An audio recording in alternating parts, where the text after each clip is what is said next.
Assalomu alaykum, barchaga salom. Sizlar bilan Globus Viza markazi. Bugun navbatdagi yangilik. Navbatdagi mijozimizni Amerika vizasi chiqdi. Onaxon tabriklaymiz. Rahmat. Vizamiz 3 kun avval chiqdi. Bugun Farg'ona shahri, Quvasoy shahridamiz. Farg'ona viloyati Quvasoy shahrida. Hozir sizlarga vizani ko'rsataman.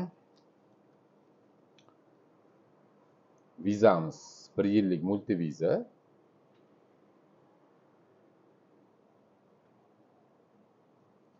Onaxon yana bir tabriklaymiz. Rahmat, sog' bo'ling. Xullas, onaxonni o'g'li green cardda yutib Amerikaga ketgan. Mana hozir ketganiga 4 yil bo'lgan.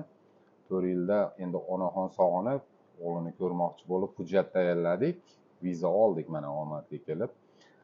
Onaxon shu viza jarayonida qanaqa qiyinchiliklar bo'ldi, qanaqa jarayonlar bo'ldi, elchixonada qanaqa bo'ldi? Biz sizga hali ko'rsatgan xizmatlarimizdan xursandmisiz? Shu obunachilarimizga ozgina aytib bersangiz. Xudo xolasa, shu o'g'limga rahmat. O'g'lim 4 yildan beri o'shda edi. Endi mana shu o'g'lim dokumentlarni qilib berdi. Hech qanaqa qiynalmadim, Xudoga shukr. Elchixonaga bordik. Odam juda ham ko'p ekan. Shu ikkita oilaga berdi, boshqaga bermadi. Biz shunday xursand bo'lib qaytib keldik. Shu Abrorbekka rahmat. Mana bundan ham aziz bo'lsin. Juda ham dokumentlarni chiroyli qiladi. Sizlar ham ishoninglar. Men ming martadan ishondim, ishonch hosil qildim. Rahmat, sog' bo'lsin.